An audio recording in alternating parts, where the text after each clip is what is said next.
Saudi Arabia's Formula One debut definitely made quite an impact on an already dramatic 2021 championship. The race served up red flags, safety cars, and plenty of tension, as after 50 laps of the Jeddah Corniche circuit, even teams and drivers were utterly confused at what we just witnessed. The two championship rivals took center stage once again and came together on track not once, not twice, but on 3 separate occasions, leading to a messy end to the Grand Prix. The penultimate race of the season saw tensions between Verstappen and Hamilton reach boiling hot levels as the fight to become world champion in 2021 nears its finish. But was Max Verstappen's driving in Jeddah going too far, or was it just hard racing we've come to expect from the Dutchman?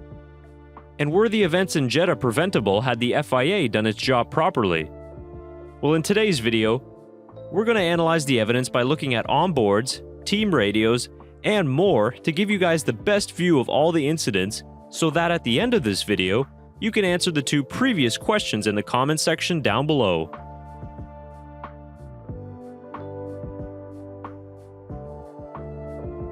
Let's first begin by looking at the 2 standing start restarts, which brought forth the incidents between Hamilton and Verstappen.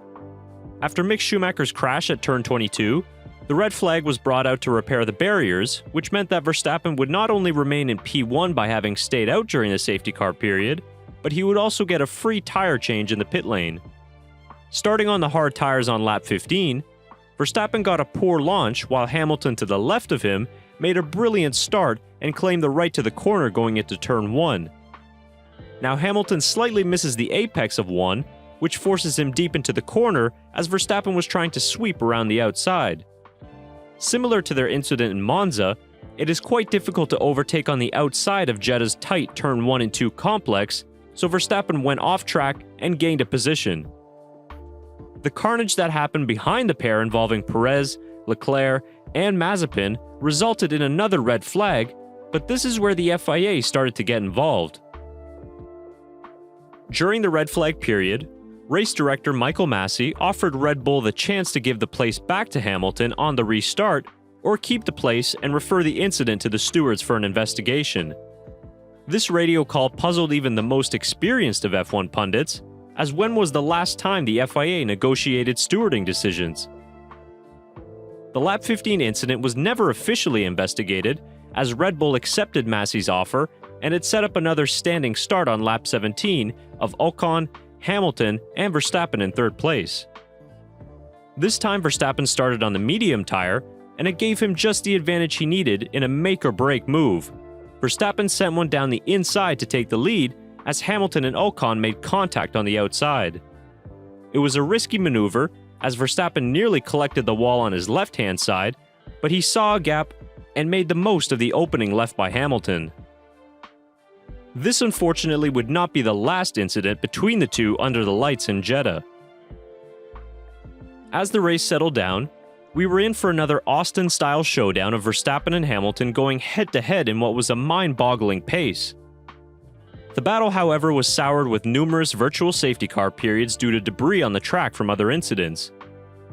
The final VSC that was caused by loose Aston Martin debris came at the wrong time for Verstappen, as Hamilton got DRS by the end of lap 36. Hamilton used all of his mighty Mercedes power to overtake Verstappen just slightly as they entered the braking zone. Verstappen carries more speed into the corner and loses the rear of the car on exit, forcing him off track once again. Hamilton is forced to take avoiding action and hop over the curbs of turn 2 and remain in 2nd place. Oddly enough, like in Interlagos, we only have Verstappen's rear-facing onboard to analyze, as the F1 TV feed switches to the front-facing camera only after Max had gone wide into turn 2. This incident was investigated by the stewards, in which Verstappen was handed a 5-second penalty for leaving the track and gaining a lasting advantage. This penalty, however, only came after the calamity of the incident, in which we'll analyze next.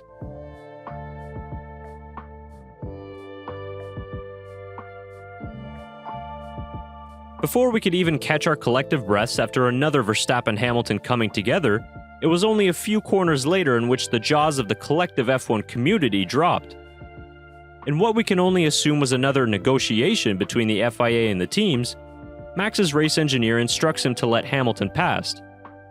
Let's have a listen to the team radios for both Verstappen and Hamilton, but keep in mind the slight delays in radio communications in relation to where the car is on track. Max, so let's give the position back to Hamilton. Obviously, do that strategically. Give the position back.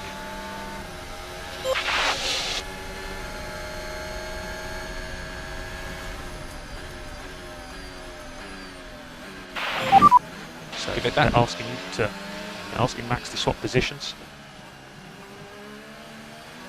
Just brake testing me. He's up.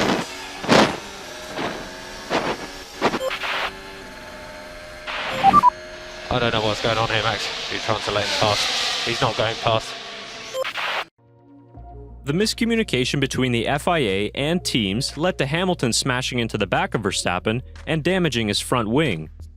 Luckily for Hamilton, the damage didn't seem to faze him as he went on to set multiple fastest laps with his damaged car.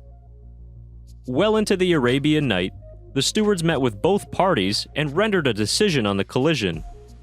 They deemed Verstappen to be predominantly at fault, and they handed him an additional 10-second time penalty, which meant that he still kept his P2.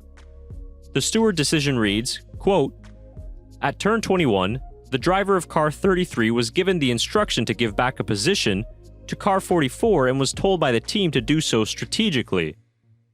Car 33 slowed significantly at turn 26.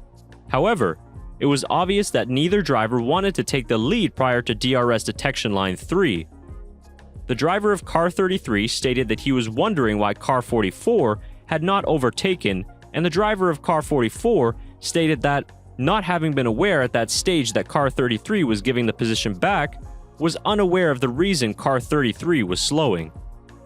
In deciding to penalize the driver of car 33, the key point for the stewards was that the driver of car 33 then braked suddenly, 69 bar pressure, and significantly, resulting in 2.4 G deceleration. The added telemetry from the FIA is something that many fans do not have access to, so it helps us explain what happened. You can take a look at the throttle, brake pressure, and speed traces here courtesy of Project F1 on Twitter, who provides great F1 telemetry analysis. But even with this added telemetry, the braking trace that you see at the bottom is binary, so that means it's either on or off. A light touch of the brakes or a hard stomp will register the same, as pure brake input data is not available publicly.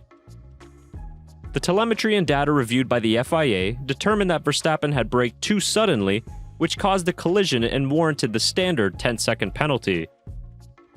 What's confusing and contradictory of the FIA document is they go on to state the following, quote, "Whilst accepting that the driver of car 44 could have overtaken car 33 when the car first slowed, we understand why he and the driver of car 33 did not wish to be the first to cross the DRS. It is puzzling as to why Hamilton didn't overtake his slow-moving rival right away, and this admission from the stewards might lead some to believe that both Hamilton and Verstappen were playing a game of DRS cat and mouse that ended horribly, but we'll let you be the judge of that.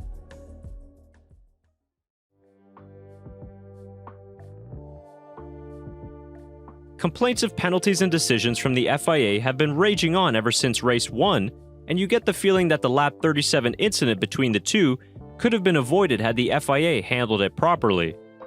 Here's a thought.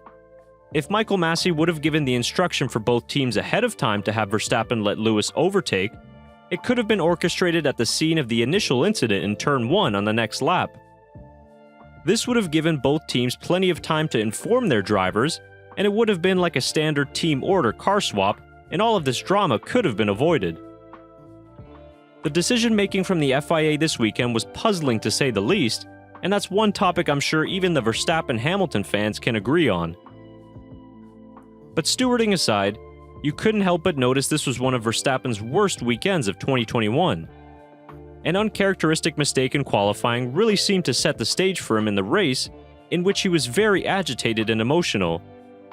Could it have been the pressure of being 50 laps away from clinching his first world title? We'll never know, but the Verstappen we saw in Jeddah was far from the cool and clinical driver who's led most of this championship. Verstappen's Senna-like style of driving is a breath of fresh air in modern F1, and it's this approach that has enabled him to be a contender in this season. But this race shows that going full throttle on every occasion, literally and figuratively, is not always the best approach. In the end, it wasn't all a loss as he still finished in second and matched the record for most podiums in a season with 17. He now heads to Abu Dhabi level on points with his arch-rival and a simple prospect at hand in order to win the championship. Just finish ahead of Lewis Hamilton. It was a messy race that everyone will like to forget quickly, but it's important to focus on what matters: this spectacular 2021 championship. For the first time since 1974, two title contenders enter the final race level on points. Just as it was in race number 1 in Bahrain, we have no idea who will win the championship as we enter race 21 in a few days' time. So was Verstappen's driving in Saudi Arabia over the limit, or do you think it was just good hard racing? Let us know in the comments below, and also your thoughts on a wild 2021 Saudi Arabian Grand Prix. There'll be plenty of more content to come from us this week ahead of the final race of the 2021 season, so if you haven't already done so already, subscribe to the channel and hit the bell for instant notifications. Thanks for watching and enjoy the rest of the week.